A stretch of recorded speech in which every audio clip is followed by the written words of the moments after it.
The Baltimore Ravens have finally answered Lamar Jackson's plans and signed him a number one wide receiver coming off an ACL and who hasn't played in over a calendar year. But yes, they love Lamar and want to make him happy. Also, we're going to talk about the ongoing speculation with Carolina Panthers picking at number 1, and the pivotal pick of the draft might be the Cardinals at number 3, and interest is picking up in that pick. With me to break it all down each and every single week, we have Pro Football Network senior NFL analyst, Mr. Trey Wingo, and Pro Football Network senior NFL draft analyst, Mr. Tony Pauline. Gentlemen, how are you doing today? We're doing great, but I think that we need to let people in on the show before the show, because I think sometimes the show before the show is actually better than the actual show. Yes. Like, just so people know, before we get started here, Brett was all mopey and upset.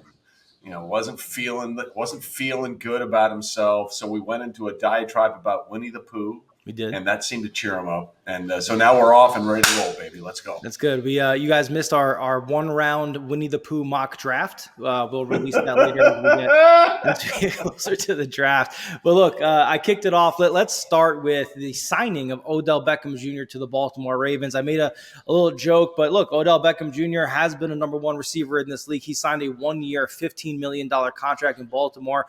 Trey, let's start with you. What does this mean for the Ravens, and what does this mean more importantly for the Ravens and Lamar Jackson? Well, that's interesting, right? Because there are layers to this thing. First of all, let's just be clear. This is the first true wide receiver that the Ravens have had in the Lamar Jackson era, okay? In fact, look, they've had some good wide receivers over the years. Don't get me wrong. Torrey Smith, Steve Smith Jr. Spent a few years there. But in the history of the Ravens franchise, here's the entire list of wide receivers that have gone to the Pro Bowl as a wide receiver. 0. They've never had one. Wow. So they've had a couple, Jacoby Jones and a couple other people as kick returners. They've never had one go as a wide receiver. So this is a very significant move in the Ravens organization. Just they went out and got a guy who potentially, coming off, like you said, an ACL, hasn't played in over a year, could be a true number one wide receiver. So that's one layer to it. They overpaid by a mile for Odell Beckham Jr. Talking to other people around the league, there wasn't anybody within $6 million of their 1-year, $15, potentially $18 million contract that they gave Odell Beckham Jr. So if they are going way above and beyond what the other market thought was out there for Odell, why would they do that? Well, if you notice, when Odell announced that he was signing with the Ravens, he took a picture of his son on Instagram in a Ravens jersey. It was Lamar Jackson's jersey, okay? So this is not just about the Ravens getting a wide receiver. This is about the Ravens signing a wide receiver to try and mend fences with the quarterback that they believe will eventually come back to them in Lamar Jackson. Because even though he's expressed on March 2nd that he wanted a trade, the market has been really not there for Lamar Jackson for a variety of reasons, which we've discussed and we will continue to discuss. So this, to me, is not only about the Ravens getting potentially a true number one wide receiver, it's also about trying to mend fences with a quarterback that they believe will eventually be coming back and playing for them, either with a new deal or under the tag. Tony, what are your thoughts on this situation, too? I mean, Odell Beckham Jr. with the Giants, then he went to the Browns, then the Rams, the ACL injury.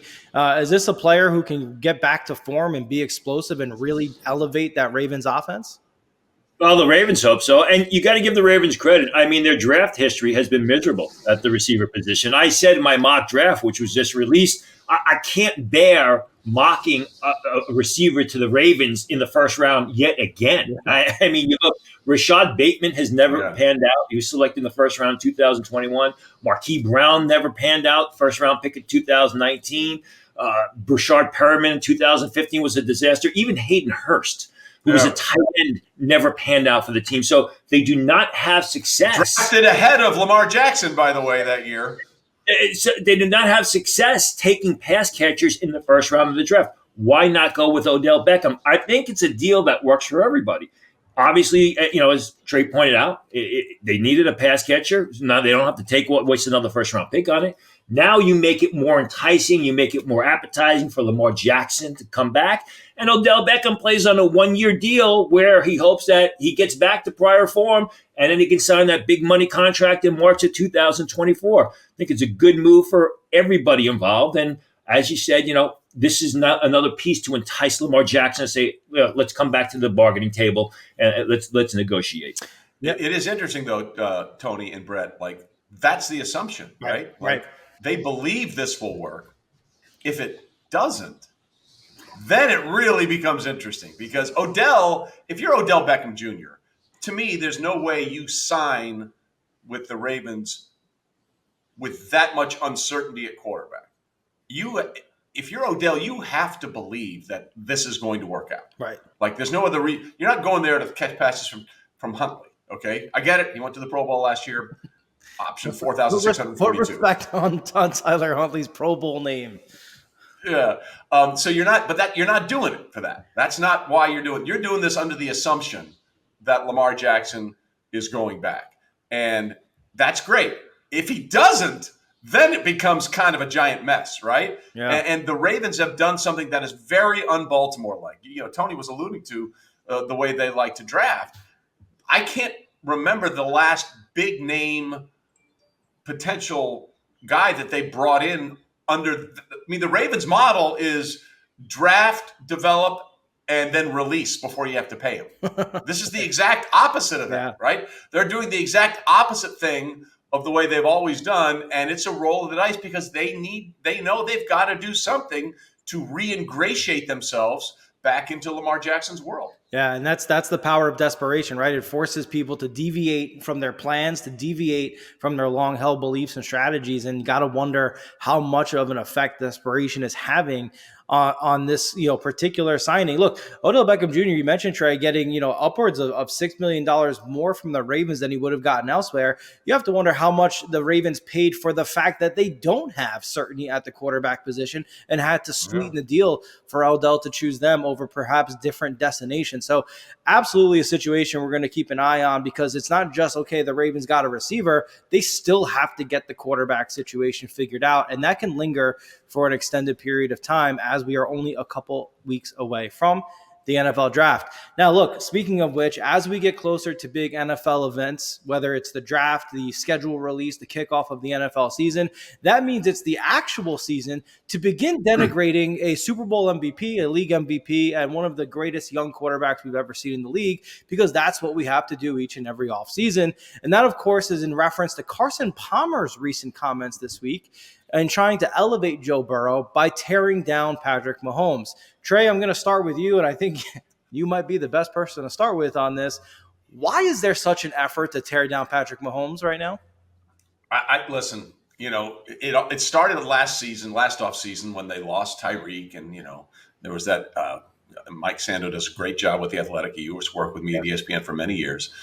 These anonymous defensive coordinators saying, well, once you get Patrick off his first read, it's kind of street ball out there, And Patrick heard all that, right? And he responded with, let's see, most passing touchdowns in the NFL, most passing yards in the NFL, single season record for most combined yards, and by the way, his second MVP, and a second Super Bowl win, and a second Super Bowl MVP. So, look, I get it. Carson Palmer is always going to be tied to the Bengals organization. I mean, they were the ones that drafted him. He spent the majority of his career there, even though it wasn't great for him. And he loves Joe Burrow. And there's a lot of things to love about Joe Burrow. A lot of people should love Joe Burrow. Joe Burrow is great. Joe Burrow is arguably the second best quarterback in the NFL. Second best. Behind Patrick Mahomes. Okay? Like, it's not a debate. It's not an opinion. It's not a take. It's facts. Patrick Mahomes did more with less this year. I mean, just imagine Patrick Mahomes with T. Higgins, Boyd, and Jamar Chase. How's that going to work out? Yeah. Okay. Instead, it was not Christian Watson, Justin Watson. Yeah. And that TikTok guy, Jim. No, Juju. Yeah. And that guy with three really weird names that the Packers didn't want. Mike Squelding. Oh, Marquez Valdez-Scantling. Right. Yeah. Those are the guys that he made all that work with. Right. And I'm not denigrating any of them. Well, maybe a little. The point I'm making is They're not Higgins, Boyd, and Chase. Okay, they're not Diggs and everybody and Gabriel that they have in Buffalo. They're not Waddle and Hill. This guy is an outlier of all outliers. And if you want to build up Joe Burrow, that's fine. You can do it. There's a lot of reasons to love Joe Burrow. But to knock Patrick Mahomes in the process is just stupid. I don't understand why people are still doing it. Tony, what's your take on the situation? I mean, you scouted, obviously, these quarterbacks as they were coming out. I don't think anyone thought Patrick Mahomes was going to immediately become what he has become. But still, the dialogue around him, at what point does a player do enough to cement his status as the greatest in the league? It'll never be enough. I mean, people will always look to poke holes in a person's game for whatever reason. You go back to, Trevor Lawrence. If you remember, Trevor Lawrence in the pre-draft process made some comments, and people said, "Oh, he doesn't love football. He's not going to walk through fire to play football." And this was a guy who, if you remember, his last season at Clemson missed 2 games because he was COVID positive, dropped out of the Heisman Trophy candidacy, but came back and played when he really could have redshirted the rest of the season and still would have been the first pick of the draft. Yeah. Point being is, this is going to go on forever. I mean, people will look to poke holes there and to find issues that just aren't there because they've got nothing better to do. Yeah. Trevor Lawrence, the same. I'm not saying that Trevor. Justin Herbert. Does he really love football? Like, he went and got his medical degree. Does he really love football? It happens. It happens all the time. But it's kind of different because Carson's been through the fire. Yeah.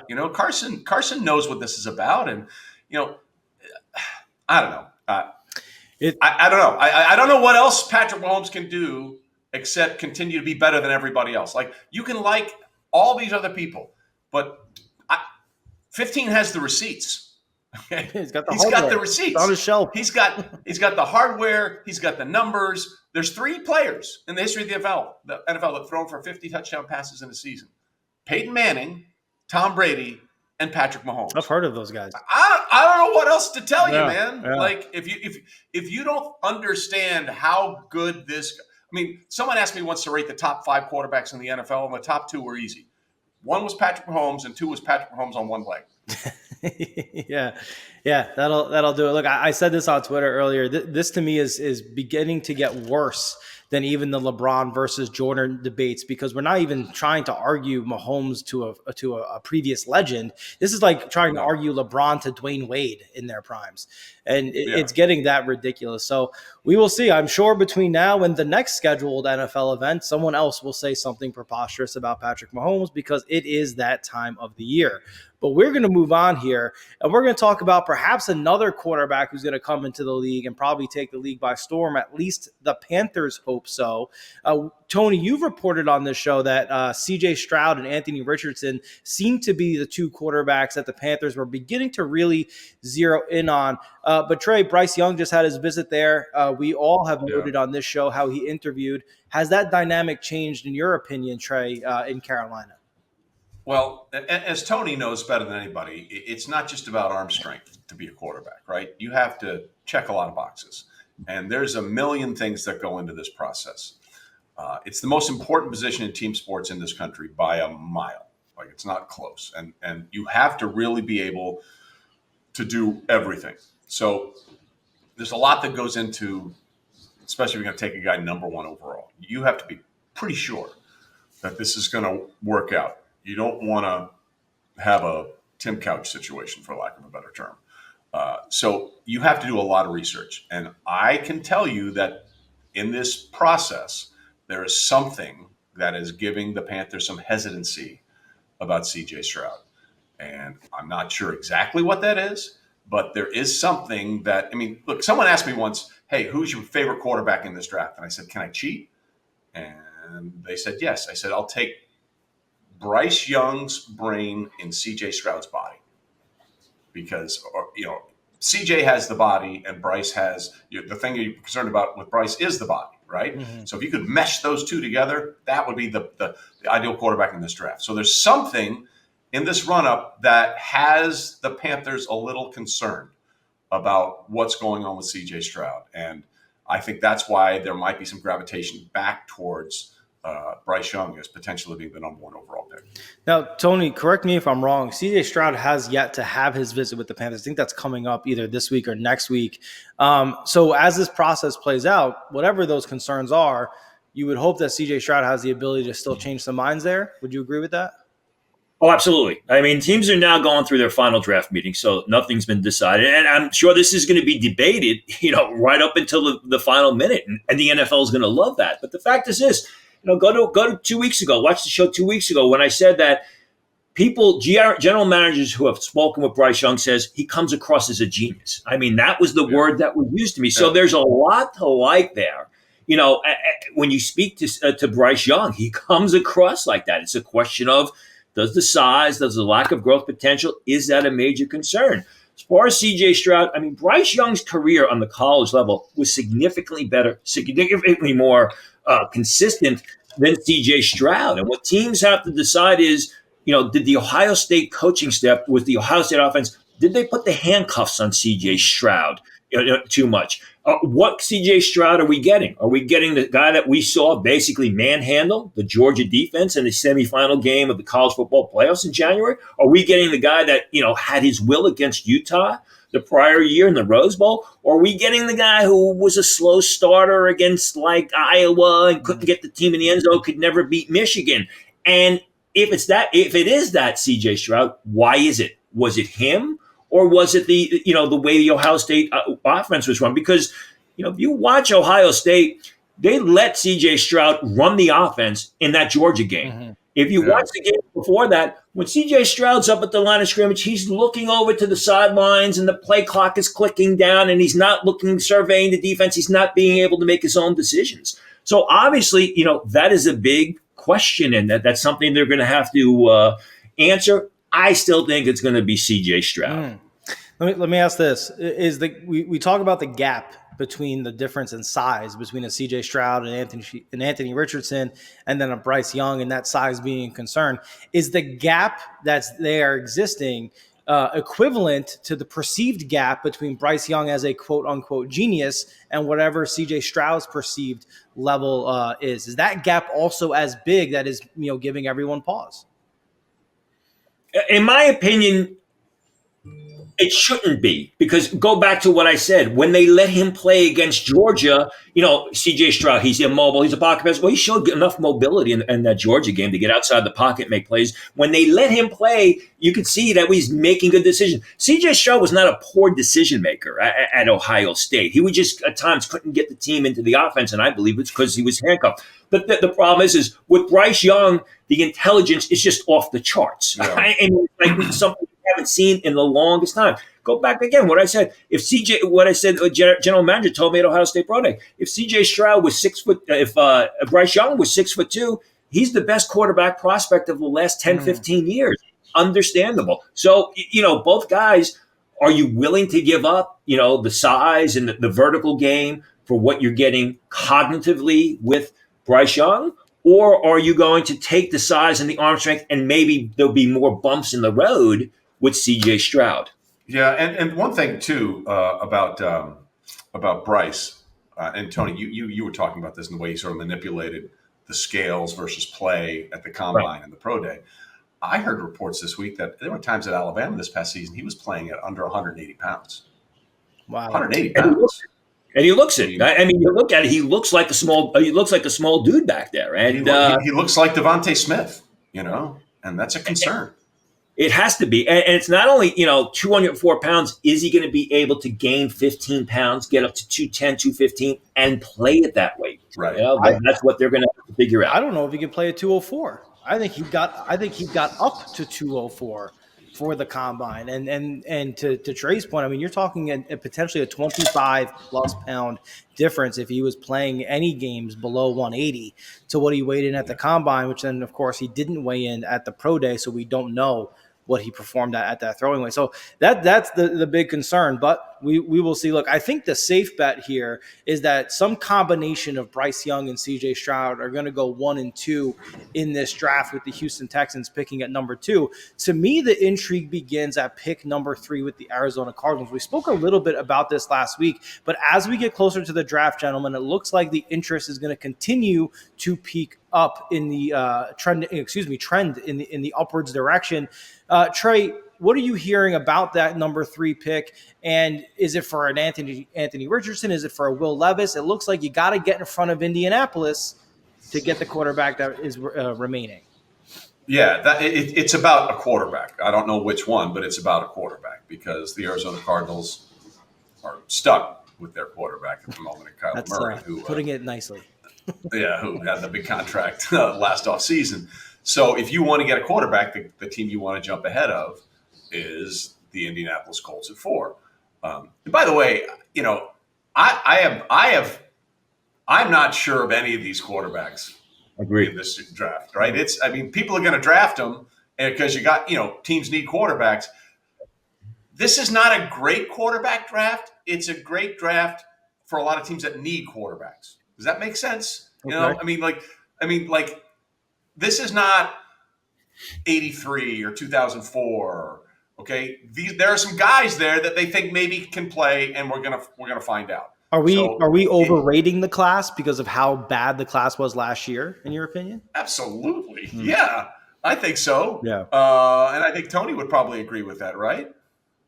I express who is this we you speak about, Kemosabe? Because I still have Anthony Richardson and Will Levis way down on my overall draft board. Yeah. Okay, yeah. That's where they're going to be drafted, and my draft board, the top of my draft board is all defensive players, because those are the best players in the draft. Yeah. Now, does it mean that's where they're going to end up? And quarterbacks, as we've seen the past 20 years, are consistently overdrafted. Absolutely. And that's what's going to happen in 2 weeks. Yeah. He agrees with us. Look, quarterbacks are going to be so overdrafted. And they have been for the last few years. But this one seems like they're real. Like, who heard of Anthony Richardson going in the first round before the last couple of weeks? Right? Nobody was talking about that. And now suddenly everybody's talking about Anthony Richardson. And look, I hope the kid balls out. I hope he has a great career. I hope he's drafted and has all the success in the world. But man, not this collective we, the media we in general, the draft industrial complex is really all in on these quarterbacks, and I'm just not so sure about any of them. So, that got away from the point of your question, but you're trying to get ahead of Indianapolis, and that's why Adam Schefter reported last week that there are potentially 6 teams. Of course, the Arizona Cardinals are the ones putting that out, and we always say in this time, information comes out for a reason, right? At this time of year, information is leaked to get it out there to give an advantage to someone, something, some team. So if it's coming from the Cardinals organization that, we've had talks with 6 teams about that 3rd overall pick, I don't know, we're really good with any of them. That's basically their way of saying, pony up, boys. If you want to come get our pick, we'll listen, but what you're offering ain't nearly enough. Yeah, and Tony, look, you're obviously very plugged into the behind the scenes efforts of teams during especially this time of year. What are you hearing about the amount of teams that may realistically be interested in moving up to number 3? Listen, I made a bunch of calls to see if I could get the names of 6 teams. I got 3 teams. We've talked about 2 of them in the past, Tennessee and Seattle. And then, or maybe Indianapolis moves up 1 spot to secure the quarterback that they want. So those are the only 3 teams that I have heard of who have an interest now in moving up. And if anybody moves up, it's going to be for Anthony Richardson. I don't think any team's moving up for Will Levis, because despite what the mock drafts, they have Will Levis in the top 10. I continue to hear other things about Will Levis, which is going to push him down draft boards and may surprise a lot of people on draft day, not out of the first round, but out of the top 12 picks because of the concerns there. So all I've heard are the 3 teams. We'll see if there are more moving forward. But I agree with Trey. I mean, obviously it's Arizona based. Arizona's getting the information out there because Arizona wants to get a Chicago Bear-like package, Yeah. to move down and get a good player and have a ton of draft capital moving forward. Yeah. You got to wonder how much the Colts really kind of shot themselves in the foot by not being able to secure that trade for number one with the Chicago Bears. They are in desperate need of a quarterback, a young quarterback, and they will likely have to take the best of the rest, essentially, by the time it gets to pick number 4, unless they move to number 3. And Tony, I hear the same things that I believe that you are about Will Levis. I've said that here on this show too. So we'll see if, to fall out of the top 10 would be a massive disappointment to the hype machine that's been around him. We'll see how that, comes into reality on draft night. Now, before we get going into some more, specific draft related topics, I do want to talk about a prominent NFL player who could also be on the move either during or maybe after the draft, and that's Titans running back Derrick Henry.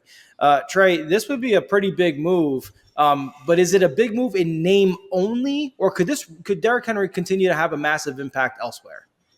Well, it's a big move in name and size for sure, right? I mean, but this is what you're seeing is the new sort of front office taking over, and what we thought the Tennessee Titans were and what they have been under John Robinson is no longer, right? That's what we're seeing. Rand Carthon is there now, and obviously the Titans are an interesting team because Ryan Tannehill's a really good quarterback when he has Derrick Henry. Mm-hmm. And when he doesn't have Derrick Henry, he's not so good. And, of course, last year they had to go to Joshua Dobbs because of concerns about Malik Willis, which they took out of Liberty last year.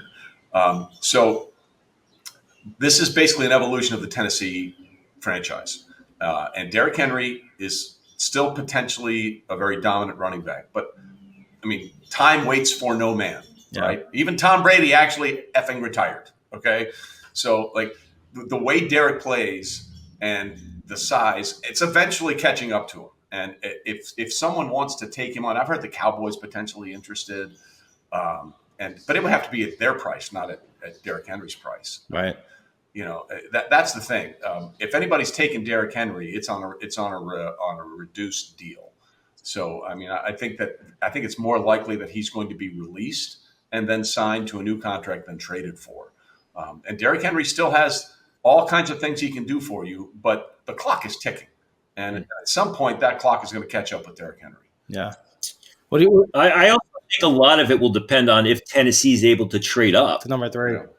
Gab and Anthony Richardson, because that's the sign that they're going to move on. And in order for them to move up, they're going to have to give away a lot of draft capital. Maybe you get a portion of that back by trading Derrick Henry. If they trade up and they get Anthony Richardson, it's in the future. If they can't get a quarterback, maybe they try and keep it all together one more year and make one more last sprint to see if it works out. Yeah, could also see a scenario where Derrick Henry's in the package to move up to number 3 with Arizona. All those things are certainly on the table. Well, look, that would be a substantial move involving the NFL running back. I do want to talk about the running back position in this draft. It's a position we haven't spoken about. But before we do, I want to give a quick shout out to all of our friends who help us support the show here, Football Insiders at Pro Football Network. And the first is our good friends at Caesar Sports. There is still a ton going on around the sports world. Just because the Super Bowl has happened doesn't mean sports has come to an end, even though the football is at the center of our universe.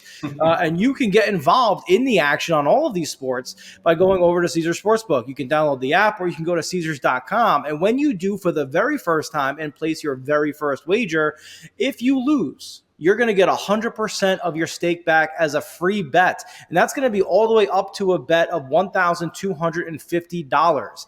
And win or lose on that free bet, you'll also get 1,000 reward credits and 1,000 tier credits, which are exclusive perks of Caesar Sportsbook. Redeem this offer using promo code PFNCZR. That's PFNCZR. Use that code at either Caesars.com or the Caesar Sportsbook app. Additionally, I want to give a shout out to Underdog Fantasy. They've been with us for a very long time. And the great thing about Underdog is fantasy football never ends, whether it's the Super Bowl or not, with all of their best ball tournaments. Make sure you start drafting now and get up to a $100 deposit bonus when you use promo code PFN at sign up. And you can do that at underdogfantasy.com or downloading the Underdog app. And again, that's code PFN at sign up for a $100 deposit bonus only at Underdog Fantasy. Tony, I want to talk about a potential mid-round talent at the running back position. Everyone knows Bijan Robinson, but there's some other talent at this position. But one guy in particular who could be dramatically impacted, especially around whether or not he was going to be able to perform at the combine. Well, he didn't perform at the combine. The guy you're talking about is Sean Tucker, the running back from Syracuse, who had a terrific season, really came out of nowhere, and was considered moving into the process as a potential maybe late third, fourth round pick. That has changed. As I reported on Pro Football Network March 20th, he basically failed his combine medical and was not given the clearance to participate in the combine workout. He also then didn't work out at Pro Day. He was on the sidelines in street clothes. As I reported back on March 20th, he's going back for the combine medical recheck. He actually is there at the time when we are recording this, and doctors are going to relook at the situation. All I can say is that it's a medical situation versus an injury situation. Okay. And the hopes are that Sean Tucker, the situation calms itself down. If he's given the green light to work out at the combine recheck, then he will work out for scouts before the draft. I'm told that's not very likely to happen. So what will happen with Sean Tucker is each team will look at the evaluation, decide when or if he's able to play football. He's probably going to end up as a potential late draft pick, maybe an undrafted free agent. And then when teams are happy or comfortable with the situation, they'll invite him in. They'll give him a chance. Very talented player, but he's being red flagged because of the medical condition, and he may go from a late third or early fourth round pick to being undrafted, and will have to go through camp and make it the hard way. Right. The distinction between medical and injury calls to mind other players we've seen this happen to, most notably, and we've talked about him a lot, is Trey Smith, the guard for the Kansas City Chiefs. This is not something you're unfamiliar with all the years you've spent calling NFL drafts.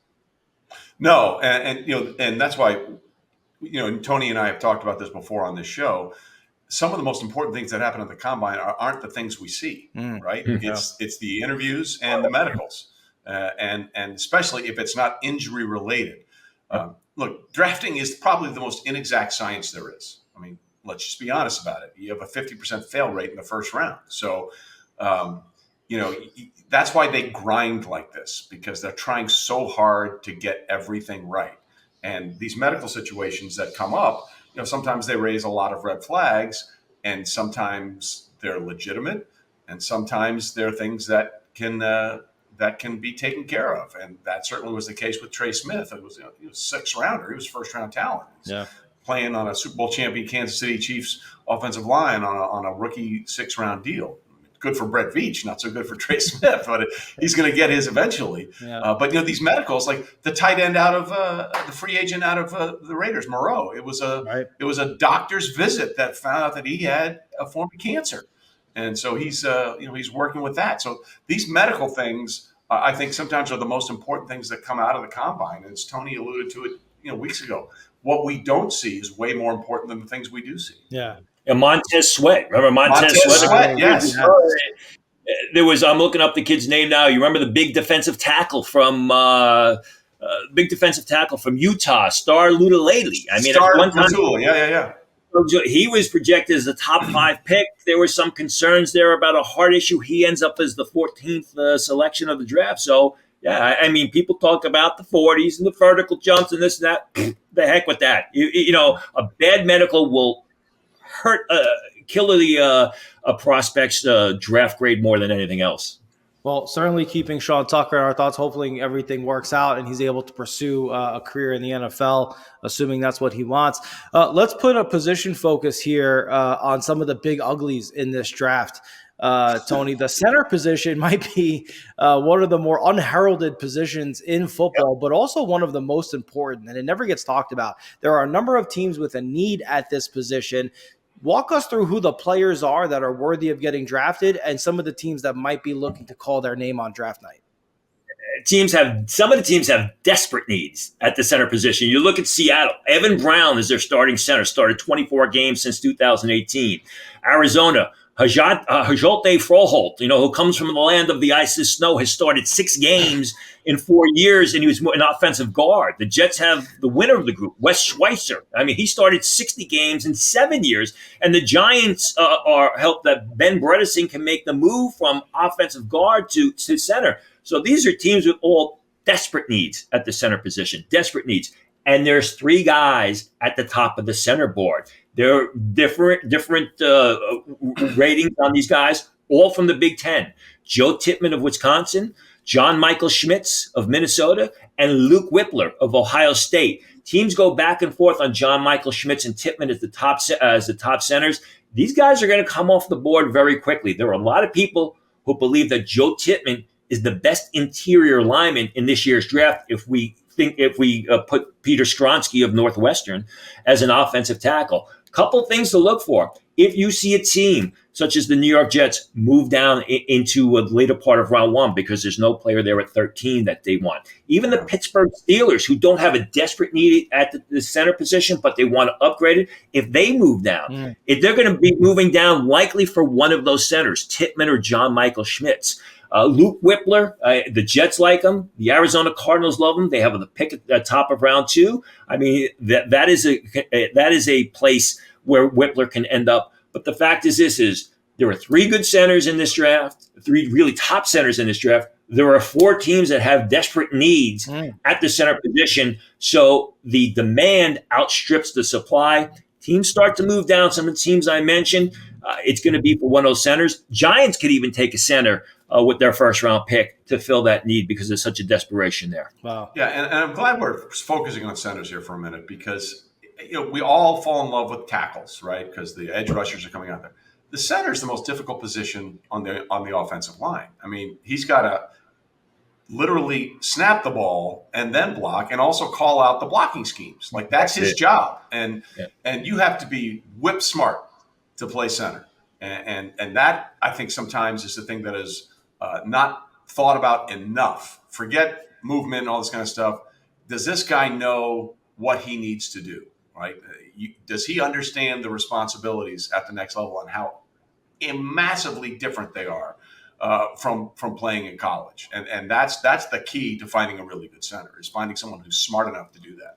Yeah, I was with Kansas City Chiefs right tackle Lucas Niang earlier today, and part of our session we're prepping for the different looks and responsibilities that he may face, sort of these if-then situations. And I asked him, okay, how are you finding out, if this is the call, if you're doing, going left, going right, whatever the case is? And he goes, it's whatever Creed calls out. I gotta listen to what Creed Humphrey says. It's what him and Pat, he'll say him and Pat handle that. And that's what teams are looking for. And Creed Humphrey was doing that from the time he got drafted as a rookie. You're looking for a young center who can come in and handle that responsibility. And one of the things that an offensive lineman will tell you, that responsibility is keeping the quarterback on his feet. And that is what is most important right there. So we're really interested to see which of those guys got in. I got to tell you something, all 3 of those names, Tony, those are 100% Big Ten names. John Michael Schmidt, Are you kidding me? Yeah. The funny thing is the 4th center also comes from the Big Ten. The 4th center off the board, Juice Scruggs of Penn State, another great name. Played guard, moved center. What else could he play but center? There you go. Could be a late 3rd round pick, so he could be the opt-out or the contingency plan for one of these 4 teams that don't end up with Tippmann, John Michael Schmitz, or Luke Whippler. All right. Well, look, let's finish up the show here with this, because as we get closer to the draft, players, as we've mentioned, start to fall down the board due to a number of things that come up during the draft process. But there's also those players that are rising up teams' draft boards. Tony, who are the latest risers we should be keeping an eye out for as we get closer to the NFL draft? Yeah, one no-name guy came into the season with street free agent grades, had a good year, had a good week of practice at the Shrine Game. Chandler Zavala from North Carolina State, offensive guard, goes 6'3.5", 316 pounds, had a good pro day, 32-inch vertical jump. He's an athletic zone blocker that people like. 3 months ago, Zavala is maybe a late round pick, priority free agent type. Now he's solidified himself as a mid-day 3 choice. Some people think he's going to get into the second day. I don't agree with that. But anyway, Zavala, who really wasn't considered a draftable prospect in September, has cemented himself as a day 3 choice. Jartavius Martin, another guy who wasn't even mentioned by scouts coming into the season, the defensive back from Illinois, which is quickly turning into defensive back U, had a great season, had a terrific lead up into the draft. Good Senior Bowl, good workout at the combine. He is a guy who, when you look at the safety position, it's Brian Branch of Alabama than anybody's guess. Jartavius Martin is starting to move up. Wouldn't surprise me if he's a second-round choice. He's made visits to the Green Bay Packers and the New York Giants and the Detroit Lions, all safety-needy teams.